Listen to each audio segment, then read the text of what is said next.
Morning, folks. I'm Dave Canterbury with Self-Reliance Outfitters and the Pathfinder School.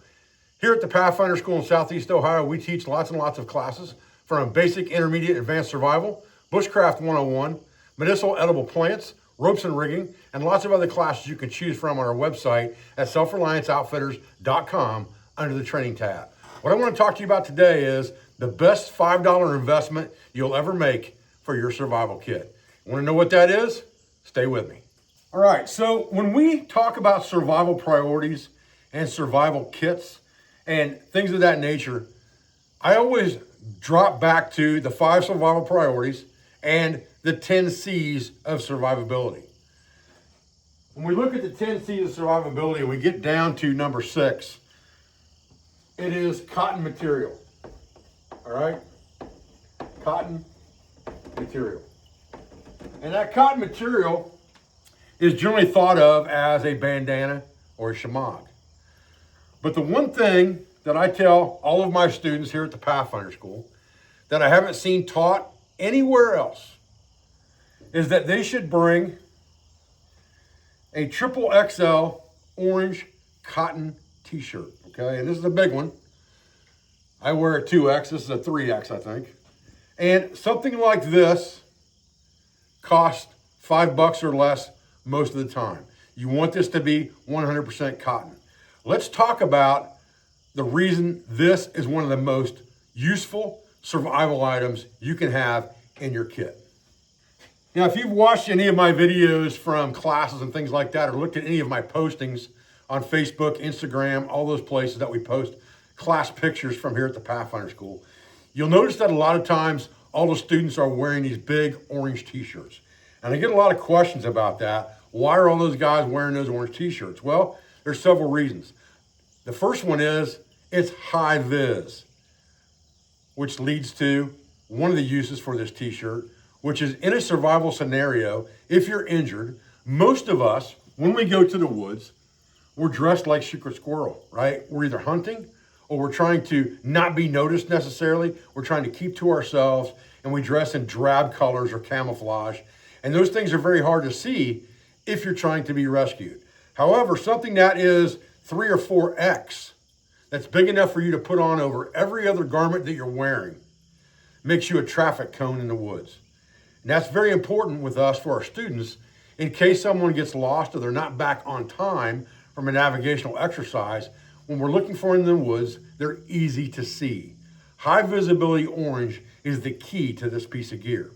Now, one of the great things about this cotton t-shirt is, number one, it's cheap.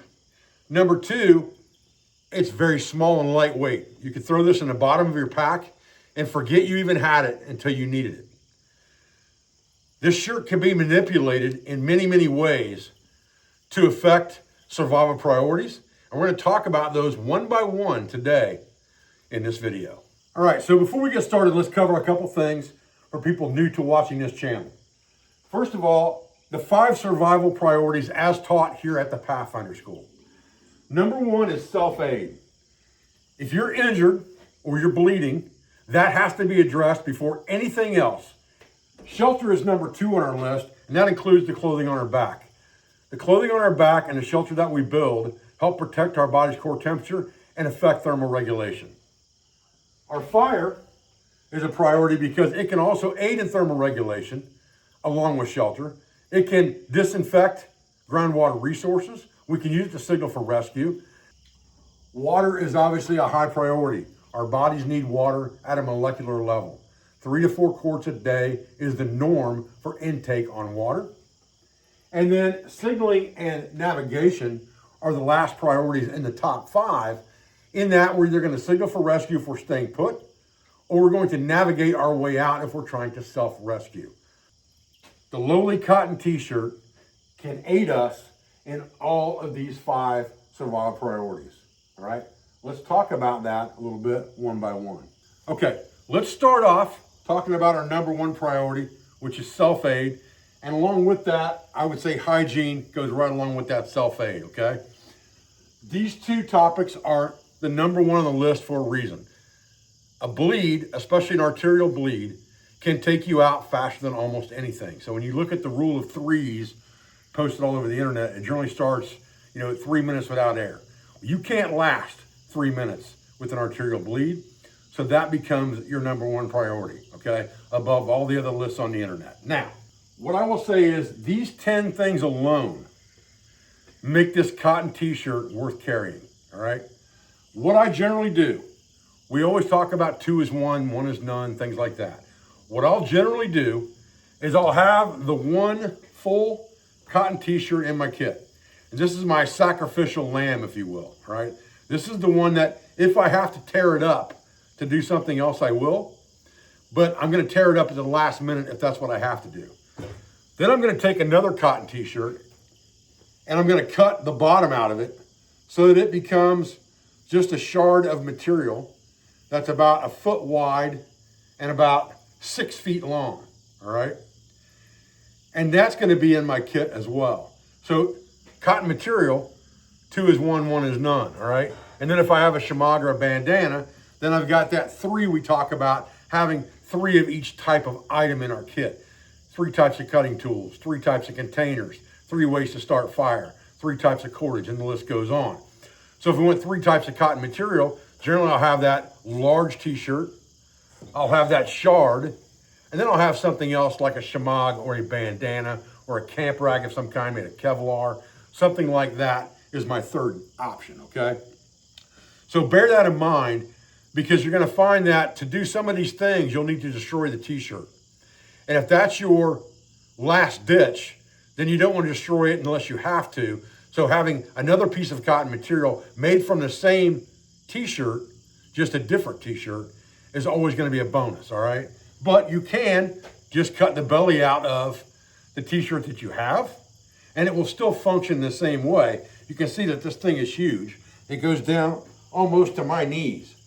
So if I cut this much out of it, it's still gonna go down below my waist. So I could cut it off of this t-shirt if I wanted to and have this no problem, okay? So I could do it with one $5 cotton t-shirt. Now, first thing on our self-aid list is gonna be a tourniquet. Why? Because bleeding out will kill us the quickest, okay? Obviously, we should carry a tourniquet with us all the time and understand how to use that tourniquet. Understand any pluses and minuses that tourniquet may have, and where we can use it and where we can't use it. Because some tourniquets cannot be used on children, cannot be used on animals. Some tourniquets are multifunctional, but they're not as good as other tourniquets. And a makeshift tourniquet is one of those things that's not as good as a real tourniquet, but when it becomes life or limb or an emergency scenario and you don't have a tourniquet, use what you have. What I will tell you is that something like this has lots of advantages when it comes to a tourniquet, all right? I was recently talking to a friend of mine that's a doctor out west. He's actually a student at the school. He's coming here to a class in about a week and a half. And he was telling me about a new tourniquet that's on the market. We're talking about tourniquets in general.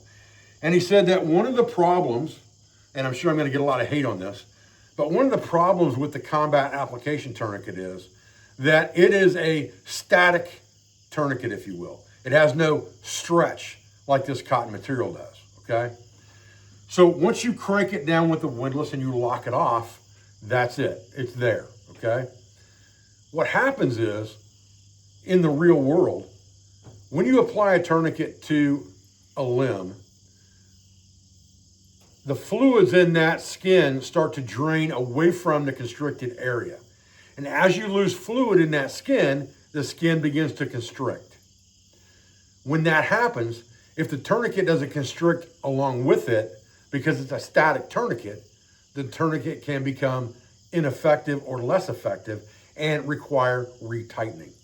He was talking to me about a new tourniquet that's on the market that he's going to show me when he comes here, that actually is made from elastic material, not similar to a rat tourniquet, but stretchy material like a rat tourniquet, like a cotton t-shirt.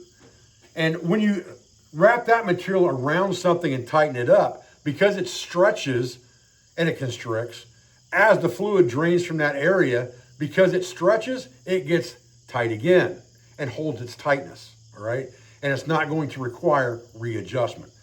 So to that end, this cotton t-shirt can make a very good tourniquet. What I'm gonna show you is I'm gonna show you a trick with a windlass for this tourniquet, because that's something that we do all the time at our wilderness first aid classes here for Red Cross certifications. We do improvised tourniquets and show how to use real tourniquets. An improvised tourniquet is going to be something from your kit.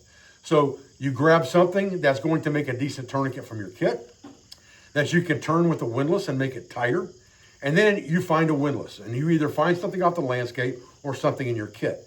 And most of the time, the majority of the time, people will grab their folding saw for a tourniquet. Now, let me show you something you can do with your folding saw that gives you an advantage when it comes to that, but also gives you other advantages from a survival resource. All right, so for sake of discussion, let's say that we have an arterial bleed here in the triangle of death. We go above the wound, we start underneath, we pull tight, and we wrap around. We come back to the top, and now we've got that width that we want right there. And we go right over left or left over right, and then the opposite way to make a square knot. And then we need to put a windlass in this to really tighten it down, okay? A lot of people would grab their saw for that, and they would start to turn the saw inside here for a windlass, okay? And crank that thing down until the bleeding stopped. Now, here's the problem with that. If I crank down on this too much, I'm gonna have a freaking tourniquet on my leg. So I'm gonna loosen this thing up one wrap here real quick, because I wanna show you something. All right, so I loosened this to one wrap just to kind of demo this for you, because once I do this, I'm gonna end up with a tourniquet on my leg if I'm not careful. So the thought process is that I put a windlass in here and I begin to crank that down until it becomes tight and cuts off any bleeding that is there, all right? Once you get that windlass turned to that point, you have to tie that windlass off with something. I have a contingency plan for that on my saw. The lanyard I have on my saw is basically a daisy chain of about 5 foot of cordage. That gives me multiple options because number one, it gives me 5 feet of extra cordage that I have in my kit all the time that rides on my saw. It doesn't get in my way. It makes a good lanyard to hang on to that saw. And once I get to this point, all I have to do is pull those 2 tails out, just like this, and pull on that daisy chain. And now I have enough cordage to wrap around this saw to tie that thing off in a square knot, okay? This is a simple thing. All we're gonna do is take this thing and we're gonna turn it over like we're making a slip knot, and we're gonna pull that 2 tails through it and push it down tight, just like that. And then we're gonna go down, we're gonna pull that loop down a little bit. We're gonna put those 2 tails back through the loop again, just like this. Grab them, pull it down tight. Adjust our loop, put them through, pull it down tight, adjust our loop, put them through, pull it down tight, adjust our loop, put the 2 tails through, pull it down tight, and then at the end, I just tuck those 2 tails in real quick to the loop itself. And I don't pull that down super tight, I just kind of drop it at weight there. And that's good enough for me. That makes it easy to get those 2 tails out real quick if I need to, but it gives me a very sturdy lanyard and extra cordage on that saw in my kit. All right, so that takes care of our tourniquet. Obviously, if you've got something that you can wrap around to make a tourniquet with, you have something you can make a pressure dressing with, all right? Bandages.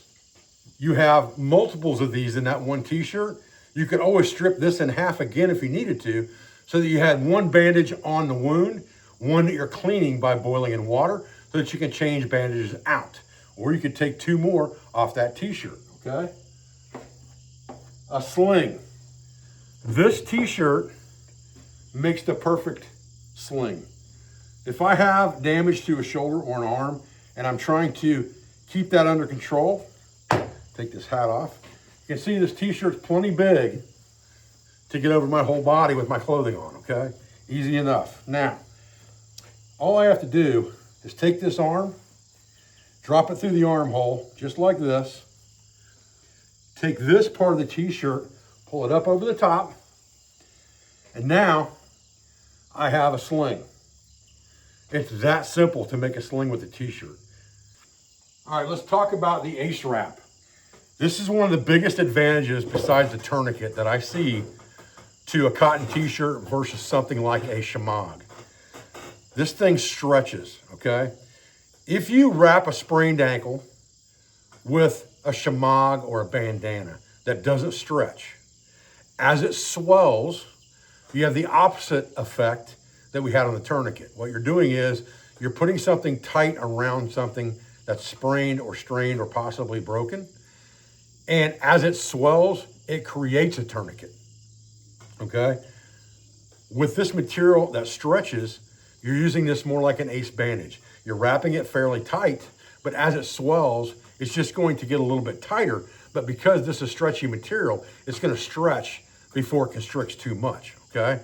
That's kind of one of the big advantages to this cotton t-shirt that I see is for sprains and strains, which is one of the big 5 B's of self-aid that we talk about here at the Pathfinder School. A Band-Aid pad, okay? Band-Aid pad, what do I mean by that? All right, so any piece of this material can be used for a Band-Aid liner. And what I mean by that is, if you're using duct tape for a Band-Aid in an emergency, which I highly recommend, then you can take that piece of duct tape and put the tape side on the material.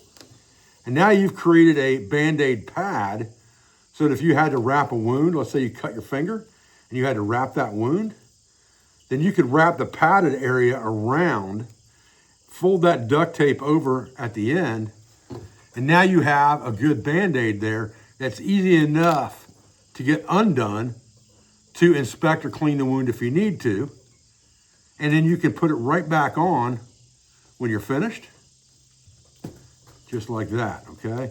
So that creates a Band-Aid pad. So instead of carrying a box of SpongeBob Band-Aids with you, if you've got this cotton material and you've got duct tape, you've got the ability to make any size Band-Aid you really need to make. If you needed to make a larger Band-Aid to cover a larger area, you could just double this up like this and use multiple strips just like this.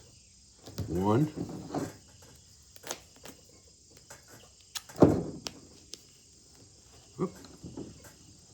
2,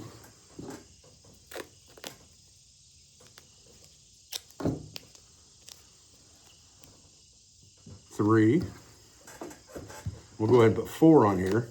We're trying to cover a large area. Maybe you've got a burn or something like that you're trying to cover, right? Now you can take this and you have a full-size bandage that you can put on something.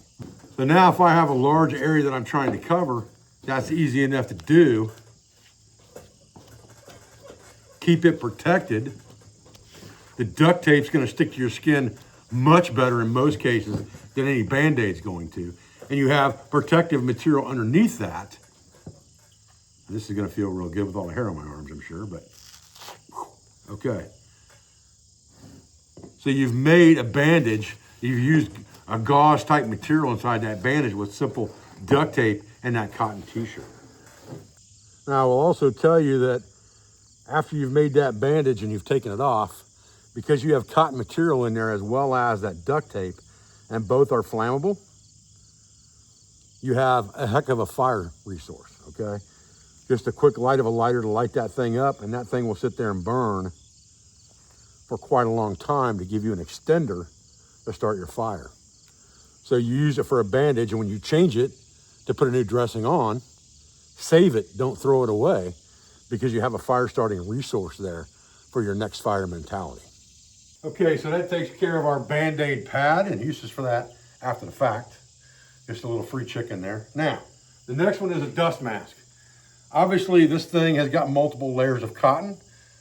You can fold this thing into a half to get a double layer there.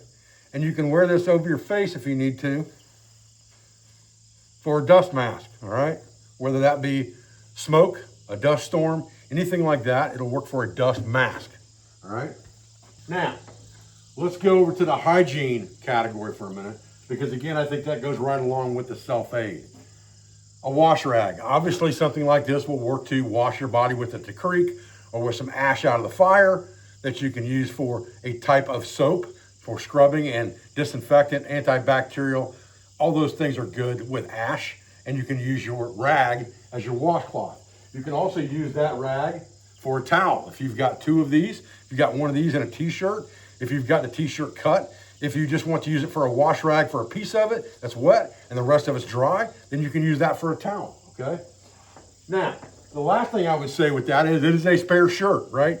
So as long as you haven't destroyed this thing to the point where it can't be worn anymore at this point, and you maybe just cut the bottom of it out to get this shard that you want, you still have a full t-shirt left that will go over your body down to your waist, then it becomes spare clothing in your kit. So in an emergency where you may not have a spare t-shirt or something like that, and you don't want to sleep in the same shirt that you wore all day and then wear it again the next day and do the same thing again, even in a 3-day scenario, that can cause problems like prickly heat. So if you've got a dry shirt that you can put on at night to sleep in, like a sleep shirt, while your other shirt has been washed out in boiling water or something like that and hung out to dry, then it gives you a spare piece of clothing, all right? So we have a spare shirt.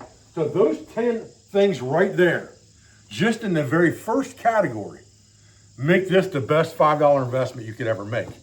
But wait, there's more. All right, real quick note on this self-aid category. When I was editing the video, I noticed that I forgot one of the really important things that this can be used for in self-aid or first aid, and that is a hot or cold compress. If it's hot, it's considered a fomentation.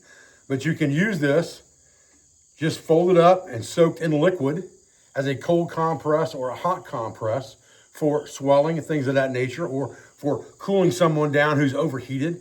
All of those things will work great with this piece of shard as well. It just gives you another first aid use for that cotton t-shirt.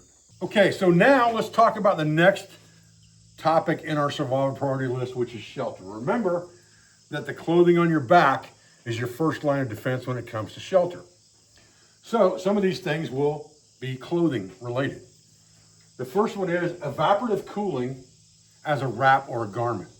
In hot weather, you can take advantage of cotton material by making it wet, and it will cool your body down through evaporative cooling.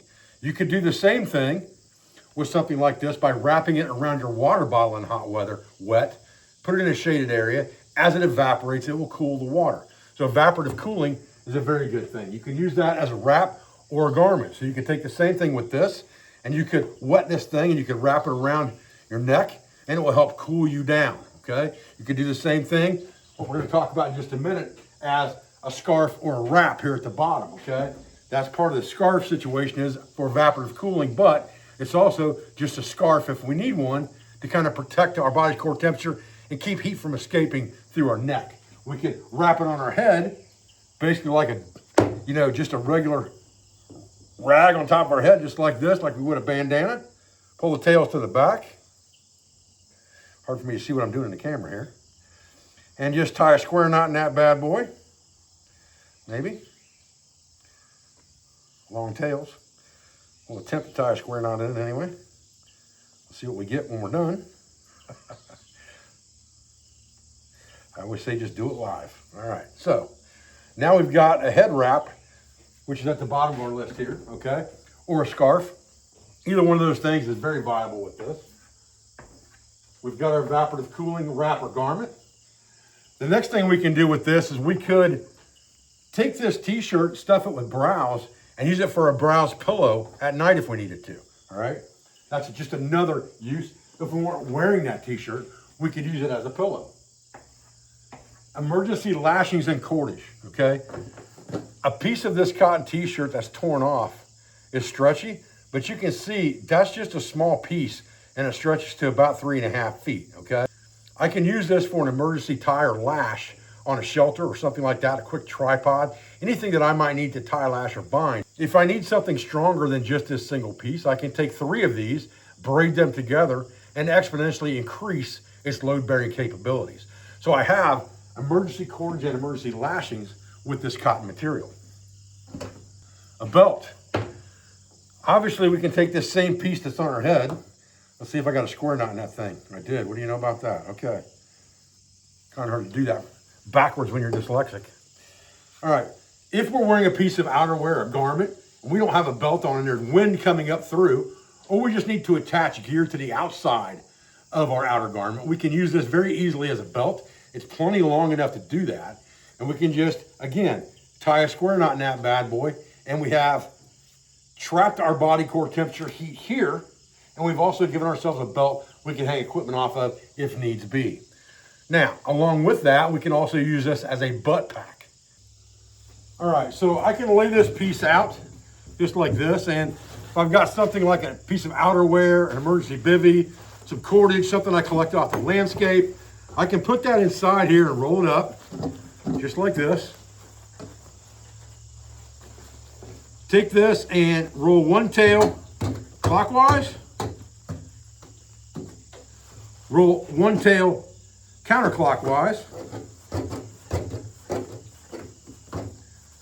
Once I have that rolled up inside, I can just put it around my waist. And again, tie it off in a simple square knot. And I have a butt pack. Very easy to carry. Things that I've collected off the landscape. A piece of outerwear that I might not want to carry once I take it off. Easy enough to do that with this. All right, so that's the second survival priority of shelter. And we just found 1, 2, 3, 4, 5, 6 very simple uses for the same thing to aid us in an emergency in the shelter category of our survival priorities. Okay, so that brings us to the fire category in our survival priorities. And while there's not as many uses when it comes to fire, there's one very, very important use that I think we need to understand. Making charred material from any piece of natural cotton like this is very easy to do in camp. And it's something that we preach at the Pathfinder School only because it's not only something you can use with flint and steel. You can use it with a lighter that's completely out of fluid or broken. You can use it with a ferrocerium rod, and instead of having to strike your heart out to try to light marginal material, you can create an ember with that charred material to put in that marginal material and blow it to flame slowly. Char is a very good asset, and it's definitely something that you want to make if you're low on resources for fire starting. This is not something you need to worry about if you're carrying a full lighter. You've got a brand new ferro rod, and you know exactly how to use it. You've got really good tinder resources to use that you can strike easily with a ferro rod and ignite them. You've got other things like the sun's out and you have a magnifying glass. All of those things are easy, but all of those things will also ignite charred material. That's the key to char. Sun will light it almost immediately. A spent burnout lighter with no fluid will light it. A ferro rod will light it with just a flick instead of scraping your heart out to try to light tinder on fire. So there's lots of advantages to charred material, and it's something we call next fire mentality. And I tell all my students to make after their first fire as a resource. All right, so I've got some inner bark material here from an aspen tree.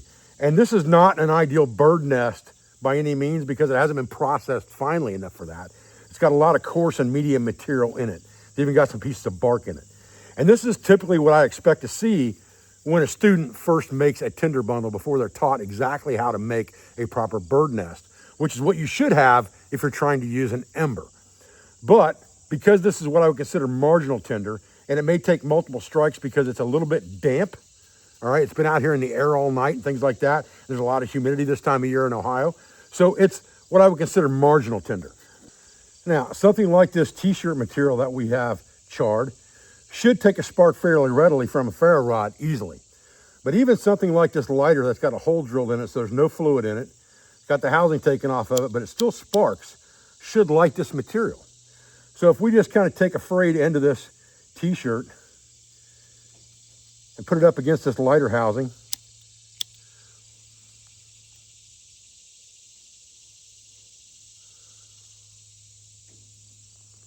it takes virtually nothing to get an ember. We can then put that ember into this bird nest of material here, marginal or not, and close it inside. Blow on it to heat up the surrounding material.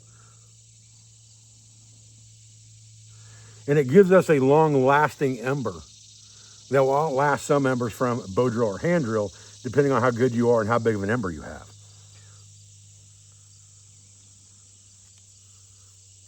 There you go. Simple as that, you have fire, okay? Turn that bundle over, let the flame rise up through the material. before you set it down. Fire likes to climb, so we'll just let it do that, okay? And there you go. Very, very simplistic method of starting fire, even with something like a lighter that you've ran the fluid out of while you're in an emergency scenario. Okay, so that takes care of the char aspect. Now we have lamp wick, okay? And we can use this very much like lamp wick. And we can either char an end of this to use it for fire, and then continually blow on that after we light it again with a ferrocerium rod or magnifying glass, and increase the size of that ember and keep using that piece over and over again like you would a piece of lamp wick. Now we can also use a piece of this material, and we'll use this same shard that we had here for the cordage a minute ago. And you can see this pretty wide even when it's pulled down into cordage. It's thin, but it stretches and it's cotton, so it's fairly wide. And we can use this for a lamp wick. So if we have some type of fluid that will burn in our kit and we can pour into some type of container, we can use this as a wick suspended in the container for a lighting device if we need to. And then the last thing I have on here is a torch. So I can take this and I can wrap it around a stick like this in a ball, tie it off, and I can put this in the fire and light it, and I can carry this as a torch until the cotton burns out. So it can make a temporary short-term torch as well. Okay, the next category we want to talk about in our survival priorities is water. How can this cotton t-shirt help us with water? Well, number one, we can use this as a coarse filter over the top of our water bottle opening when we collect water off the landscape to filter out any major debris or turbidity from that water before we take it back to camp. The other thing that we can do with this is we can use it for a pre-filter in a system and a 3-tiered filter if we need to, by cutting shards of this and making a tripod, and use something like, grasses, gravel and sand, charcoal from our fire into a container as a 3-level water filter, none of which is going to be as effective as a mechanical charcoal filter, mind you, but it's something, all right? It's something that you can do with this. So you can use it for a filter in a couple different ways. Now also, you can use it as a gravity filter. We're going to talk about that in a minute. That's just as simple as taking a shard of this, just like we used for that piece of cordage, and we talked about for a lamp wick, and we're going to wick with it by putting dirty water at a higher level than clean water or a clean container. Put that shard inside and let it wick that water up through the material and wick it down into a clean container. And that will take a lot of the turbidity and debris out of the water as well, as you'll see in this video clip. Okay, so this water looks like chocolate milk in this dirty mason jar. And we have a clean collection jar at the bottom where our wick is dripping into. And you can see that water is crystal clear. Now, does that mean it's clean for consumption? Absolutely not. It still should be boiled and filtered. However, this gets the coarse turbidity and things out of the water.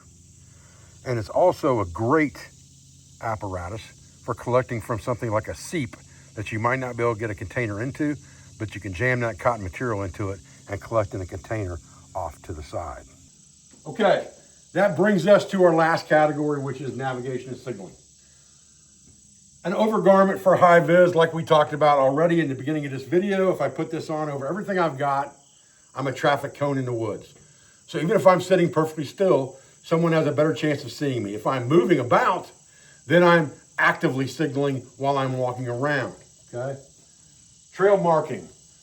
Taking shards of this material like we did for the wick or the cordage and tying them to trees along the trail that we're walking to try to find a base camp or a camp area away from a danger area where we may have run into the emergency to begin with, walked off away from our vehicle to get better cover or better firewood options, things like that. Marking a breadcrumb trail to where we're at is a good option. Also gives you a breadcrumb trail to come back to your vehicle so you don't get lost. Directional arrows. You can fold this t-shirt in the shape of an arrow to point direction. So that an aerial rescue coming in, you might have this arrow in a clearing pointing to where you're at off in the woods where you've went to camp.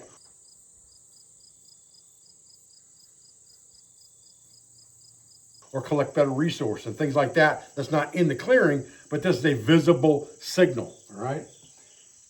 Signal flags. Obviously tying shards of this material to sticks that you can wave in the air for potential rescue, or tied to a stick at the edge of a clearing or something like that where the wind will blow it. We'll give you both active and passive signaling so that people know at least you are there. A waypoint marker. This goes to navigation. You could also consider the trail markings part of navigation.